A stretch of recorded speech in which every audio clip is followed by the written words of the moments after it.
I bought my land decades ago. 40 acres of untouched woods, rolling hills, and a peaceful lake at the back. It was my family's escape from the world, a place we used for hunting trips, fishing, and family reunions. The property lines were clearly marked, and my deed was ironclad.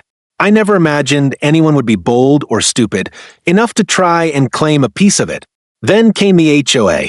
They developed the neighboring land into a high-end vacation community and decided my quiet corner was the perfect spot for overflow cabins. One afternoon, I came home to a sight that stopped me cold, a half-built cabin sitting smack in the middle of my property. I checked the stakes and markers. Sure enough, they had bulldozed past their boundary by at least 20 feet. I marched over to the HOA office and demanded an explanation. Their president, the infamous Karen, didn't even blink. She crossed her arms and said, "We've decided to annex that portion. It's better for the community. You'll be compensated eventually." I nearly laughed in her face.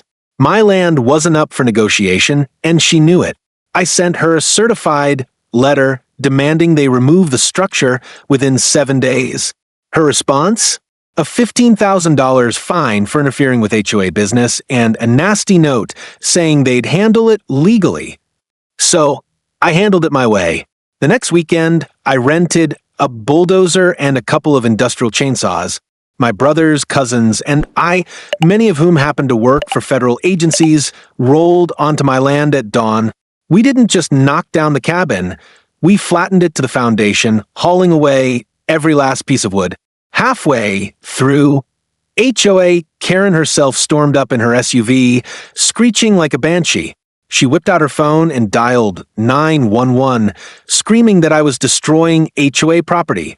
When the deputies arrived, she strutted over, certain she had me cornered. What she didn't realize was that my uncle is a federal marshal, my brother works for the ATF, and my sister is with Homeland Security. They were standing right beside me, arms folded, waiting for her tantrum to end. When the officers reviewed my deed and saw the boundary lines, they told Karen point blank that she and the HOA were trespassing. To make matters worse, building on private land without permission is a felony. Karen's face turned white when she realized she was the one in serious legal trouble. The HOA is now facing massive fines, potential criminal charges, and a lawsuit they can't win. As for me, my land is clear again, and Karen will never forget the day she picked the wrong family to mess with. If you enjoyed this epic showdown, don't forget to like, share, and subscribe for more unbelievable stories.